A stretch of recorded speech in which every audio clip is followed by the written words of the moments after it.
back to the Dashboard Effect podcast. I'm Rick Thompson. And I'm Caleb Oakes.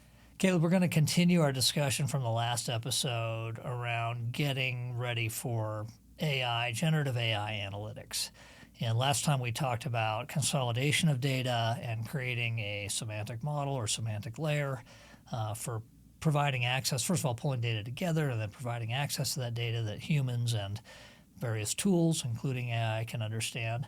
Mm-hmm. But there's more to it than that. Right. Yeah, we kind of talked about the data the side, plumbing. kind of the hardware side, if you will. Now we're going to talk more about like the softer side of things and more of the people element, because people are always going to be a part of this, right? And they're going to be the ones using it. So we got to get them ready for it too, right? That's right. And just from an organizational standpoint, if you've got good consolidated, clean data with a nice semantic model, but your organizational culture is not data-driven, it may be a wasted effort. Yeah. And so how do you get to being data-driven? I mean, it's not that simple. Right. We see some companies that are there, but there's various levels of maturity. And very often people are not they're not at the point where they can actually say they're data-driven. And I think we saw a CIO survey recently that had a pretty low percentage that thought their organization was data-driven. Yeah. So to start with, I think what you have to do is actually assess where you are. You know, where are we in terms of being data-driven? And there's various tools you can use for that, but most people running a company or senior executives in a company will know, are their decisions driven by data? Are the people coming to them with recommendations, backing up their recommendations with data? Or is it mostly seat of the pants, anecdotal, one-off experience that led to this decision? And once you have that idea, if you need to improve, which most companies will, you need to start engaging with your people to help them get there. Yeah. Enable them with the tools, the knowledge, all that stuff, to be able to feel comfortable bringing data when they're making a decision, right, or bringing a recommendation. Right. Yeah. So as you said, tools and knowledge. So some education around how do you talk about data? So just some data literacy. Mm-hmm. There's a famous book I remember from an econ class back in college, How to Lie with Data or How to Lie with Graphs. Anyway, you can make mistakes even if you have good data, if you're not approaching it right. Yeah. And then giving them the tools like a Power BI or teaching them how to use Power Pivot in Excel or Tableau or whatever your tools are, and making sure that they are comfortable using those to produce information that's going to help them make better decisions and make better recommendations. Right. So there's that whole equipping piece. Yeah. And then as a senior leadership team, you have to start modeling and demanding that the company be data-driven. So when a manager comes to a meeting and says, I have this recommendation, and it's based on the fact that I talked to this one customer and they said that such and such, you need to be able to start engaging and saying, okay, so help me see the data that supports that, not just the anecdote, but what's the data behind that, and really driving and fostering that data-driven mentality.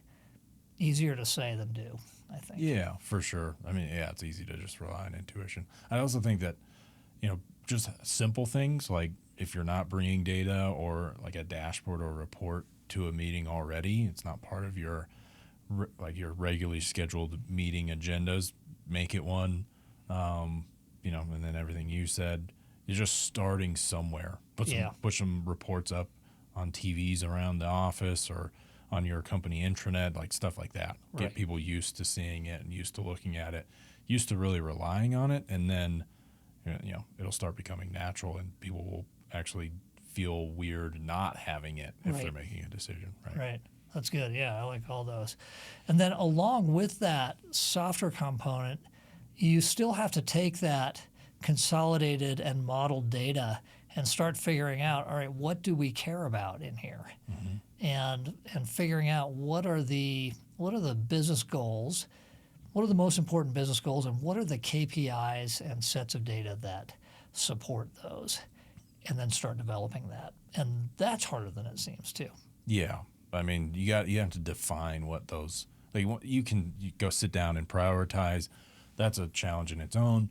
Once you have the things prioritized and you're talking about how do these things come together, then you're into business logic definition, and that's always kind of a abrupt experience for some people because they've just kind of gone through the last few years thinking that everybody was thinking about things the same, and then you start uncovering like, oh yeah, no, people do not think about something as simple as revenue the same way across our company. So we have to align on that, exactly what that means. So that's a big step, and it's a super important one. Yeah, and we've seen that over and over.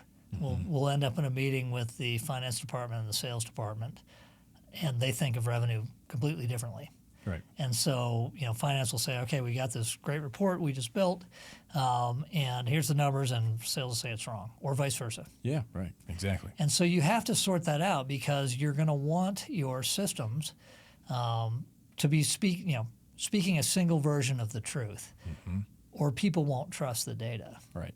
And so you can have two different definitions of revenue. That's totally fine if that supports the business and getting towards the strategic objectives, but you need to call them something different. Right, yeah. Call them something different, that'll do it. Like, then people understand sales revenue is different than financial revenue or whatever, So, yeah, it's really important. Yeah. So once you've defined those, you have to start building the measures and KPIs around that, and then pressure testing. So you're going to put them in the hands of trusted users and get feedback and find where the holes are. Find where there's edge cases that actually deliver something that you didn't expect and get those corrected. And that's sort of an ongoing process. As the business changes, those rules will change. Yep. If you change your ERP system, I guarantee you're going to go through new gyrations on this. If you're integrating a new system, let's say you buy another company, you're integrating their stuff, you need to understand how do they define it compared to how do we define it, how do we make those match up so that we're not adding apples and oranges and thinking we're adding apples and apples. There's a lot of stuff there. So even though we'll hopefully soonish have generative AI that you can ask a natural language query to get an answer, you've got to have all this stuff sorted out. Yeah, I kind of think of this defining the metrics and the logic behind them is almost like your start to a internal generative AI prompt engineer guide. Right? Yeah, right. So if you need to see this, you would consult that list, and then you would know what to ask to get what you're expecting. Right? You need to know that. You need to know what you're after, so the thing can go get it. I think that's right. Yeah, I'm sure that as we're implementing these generative AI systems, there will be ways to generalize and have synonyms and so on. But there's going to have to be training around that too. Right. And so just defining those KPIs and measures to start with is going to be critical. Right, exactly. And that's all stuff you can do now that's valuable right now. Yeah, valuable right now, and it sets you up for the future. Right. Exactly. It's well said. There's no reason to wait until GPT-5 is actually doing some of the stuff we want, or Microsoft Copilot, or whatever system comes out that we say, ooh, this is actually pretty good. Generative analytics. Haven't quite seen that yet. It's getting there. It's a little bit bleeding edge still, but it's going to get there. And if you've got a lot of this, you got the plumbing that we talked about in the last episode, you got these softer things now, then you're ready. You can take advantage of it. Yeah. And you're getting value all along the way. I don't know. Exactly. I'm just doing an infomercial here. Do it now. Yeah. It will pay off. It is. All right. I think that's all I had. Anything else from you? All good. All right. Thanks. Thanks.